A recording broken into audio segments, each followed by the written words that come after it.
Hello students, welcome to our YouTube channel. So today we are going to start a topic that is compound interest. तो जब भी हम compound interest की बात करते हैं तो यहाँ पर हमारे पास आता है कि आप कोई अमाउंट लेते हैं, ठीक है, उसमें आपके पास एक प्रिंसिपल होता है, उस प्रिंसिपल के ऊपर आप क्या करेंगे, इंटरेस्ट देंगे। बट वो इंटरेस्ट क्या है, हर बार रिन्यू होगा, हर 1 साल के बाद रिन्यू होता चला जाएगा, ठीक है। चलिए तो यहाँ पर देखते हैं। तो first thing is compound interest, the concept of compound interest. यहाँ पे compound interest equals to amount minus principal. तो चलिए यहाँ पर आता है हमारे पास कन्वर्जन पीरियड। तो यहाँ पर आता है find the compound interest when principal is this and time is given. तो यहाँ पर हम क्या करेंगे, पहले 1 साल फर्स्ट ईयर इंटरेस्ट निकालेंगे, देन उस इंटरेस्ट को नेक्स्ट ईयर के लिए जोड़ेंगे। तो amount sorry principal plus interest मिलके क्या बनेगा, अमाउंट। तो ये जो अमाउंट है नेक्स्ट ईयर किसका काम करेगा, प्रिंसिपल के लिए। तो देन इस टाइप से हम यहाँ पर वर्किंग करेंगे। तो यहाँ पर आता है हमारे पास क्वेश्चन नंबर 1 2 3 4। चलिए तो यहाँ से ले लेते हैं क्वेश्चन नंबर 3, सेम ही पैटर्न में हमारे पास हमें कंपाउंड इंटरेस्ट निकालना है। चलिए तो यहाँ पर आता है find the amount of ₹10,000 for 3 years at a 10% per annum. तो यहाँ पे देखिए प्रिंसिपल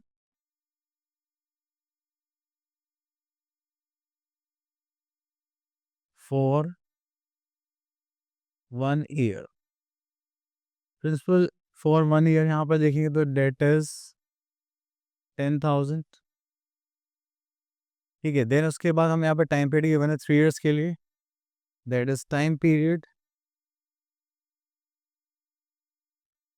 इक्वल्स टू यहाँ पे गिवन है 3 years के लिए, एंड रेट हमें गिवन है that is 10% per annum compound interest. Okay तो चलिए यहाँ पर आ जाते हैं। तो यहाँ पे देखते हैं principal for first year, that is यहाँ पर आ जाएगा 10,000 इंटू 3 इंटू 10%। तो हम यहाँ पे निकालेंगे simple interest for first year, that is 10,000 into 10/100। तो यहाँ पे कितना आ जाएगा, 1,000, ठीक है। उसके बाद आगे चलते हैं, यहाँ पर हमें क्या मिलेगा, अमाउंट फॉर फर्स्ट ईयर जो हो जाएगा हमारे पास, that is 10,000 plus 1,000 equals to 11,000। Okay तो यहाँ पर आता है हमारे पास next is principal for second year. तो वो कितना हो जाएगा हमारे पास, 11,000। अब सेकेंड ईयर के जो प्रिंसिपल है दैट इज 11,000। तो यहाँ पर हमें क्या निकालना है, simple interest again for second year, that is 11,000 into 10% के हिसाब से करेंगे।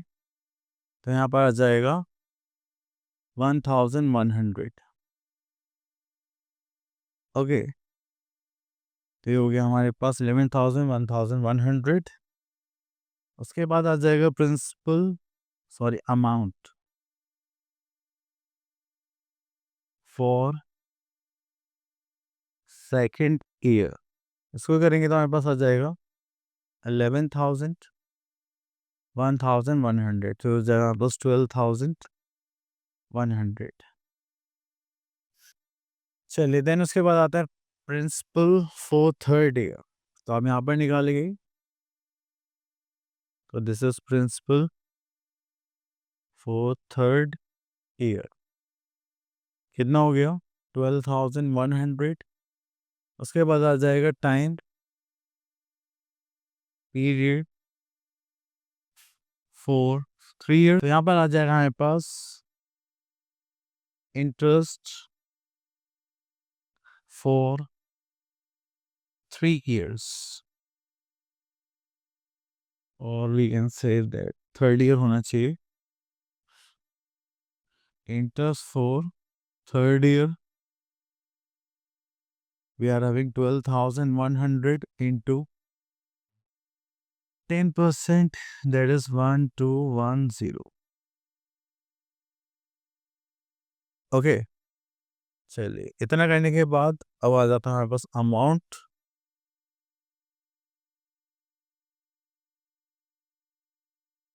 For third year.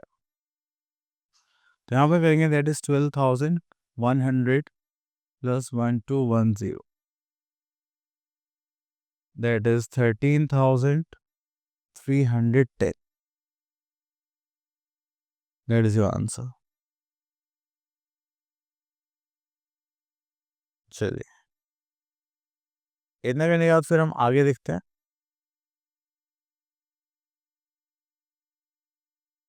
Next is compound interest by using formula. तो हमें फॉर्मूला बेस करेंगे, that is case one when the interest calculated annually. तो अमाउंट प्रिंसिपल ब्रैकेट में 1 plus are upon 100 raise to the power n। अगर आपको compound interest निकालना तो आप क्या करेंगे, अमाउंट माइनस प्रिंसिपल करेंगे। इन कंपाउंड इंटरेस्ट की बात करेंगे तो यहाँ पे principal bracket 1 plus r by 100 raise to power n minus 1 करना पड़ेगा। तो बेटर ये है कि आप अमाउंट निकालें देन उसके बाद प्रिंसिपल निकालें। चलिए इतना करने के बाद फिर हम आगे चलते हैं यहाँ पर। Okay done. Next we are having case, वो तो एनुअली था, अब आता है case second when the interest is compounded half yearly. Half yearly में देखेंगे तो यहाँ पर हमारे पास जो रेट है वो क्या हो जाएगा, हाफ हो जाएगा और टाइम ट्वाइस हो जाएगा। मतलब हम हर 6 मंथ्स के बाद उसमें क्या करेंगे, ऐड करेंगे। चलिए उसके बाद आगे चलते हैं।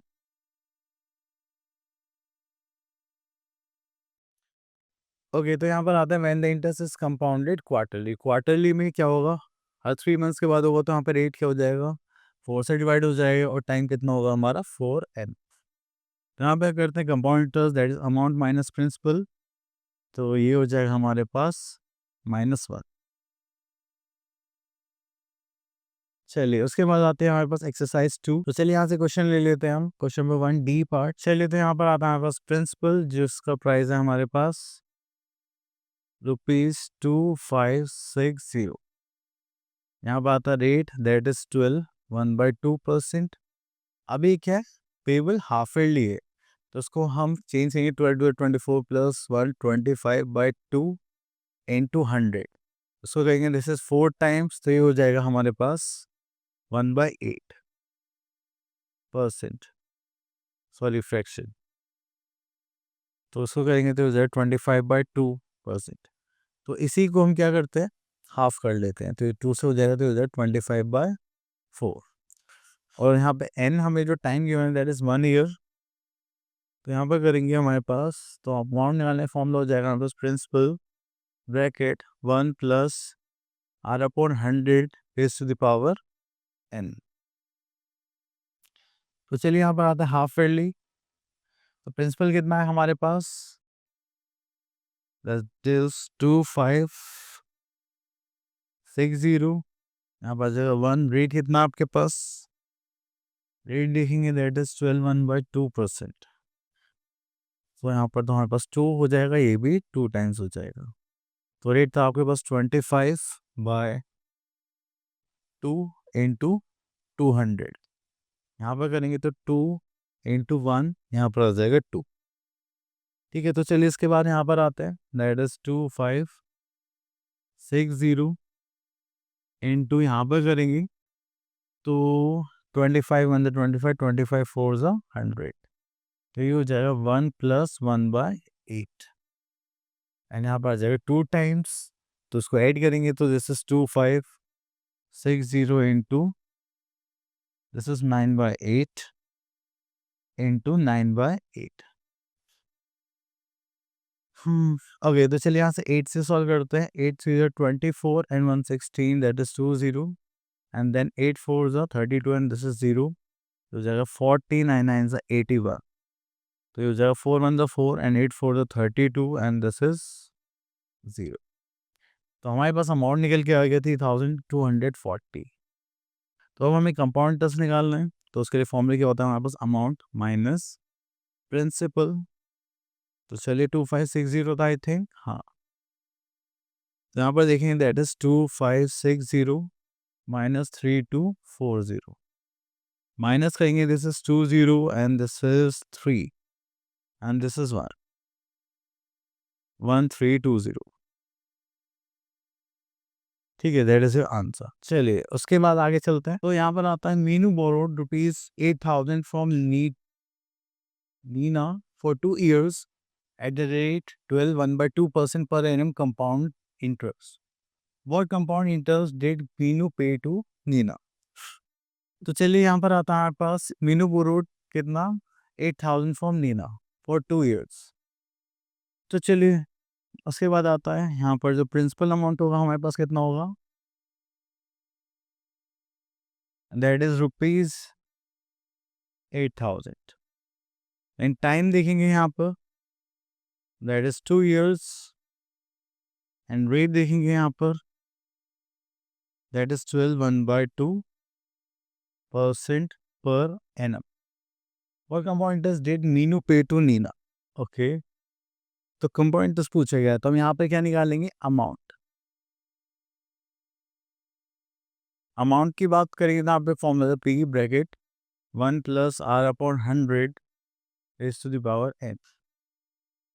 तो यहाँ पर प्रिंसिपल है हमारे पास 8,000 एंड 1 रेट कितना आपका 12 to the 24 + 1 25/200 और n is 2।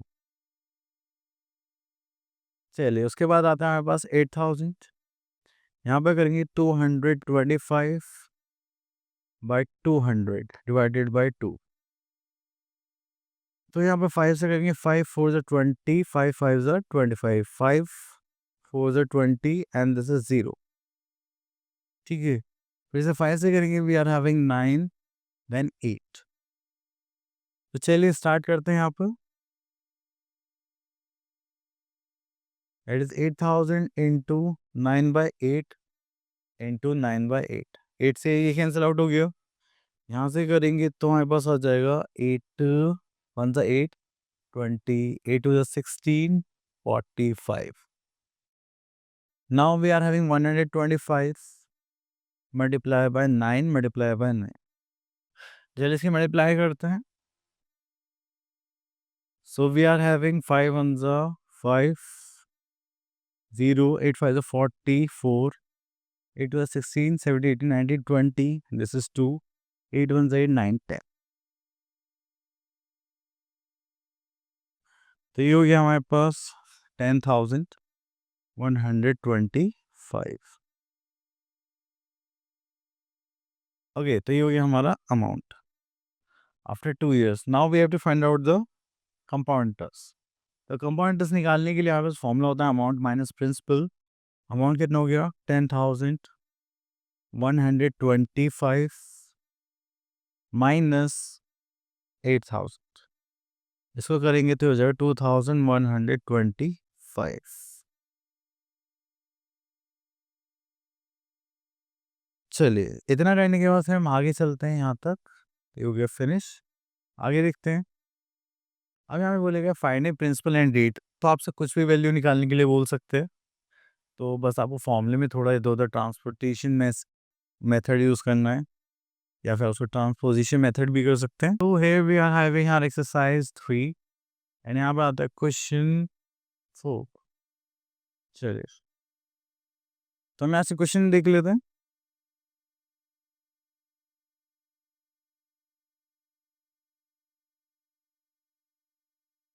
तो अभी बोले in what time will this amounted to this at 5% per annum interest being compounded half yearly.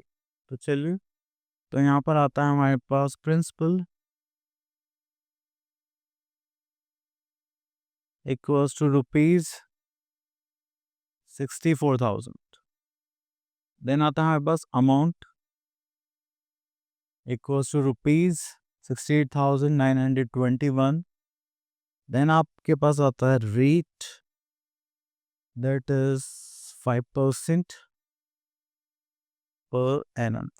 अभी हाफ ईयरली है, अभी फॉर्मूला थोड़ा सा चेंज हो जाएगा, चलिए उसके हिसाब से लिखते हैं।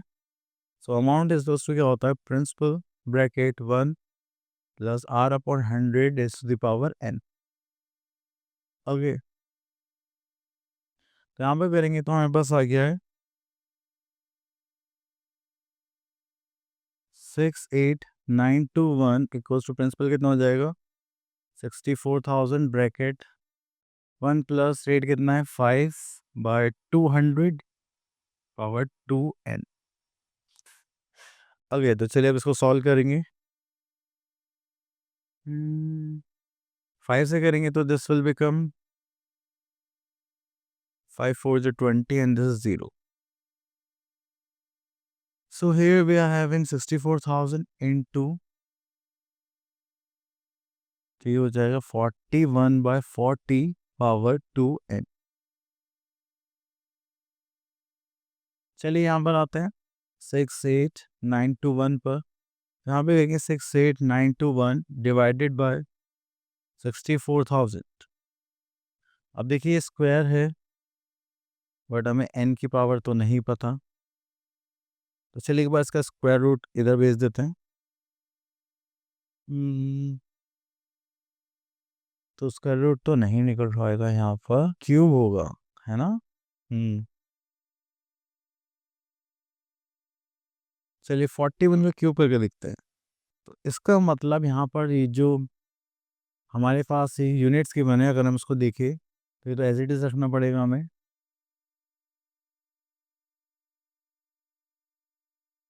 तो यहाँ पर आ जाएगा हमारे पास 2n एज यूजुअल।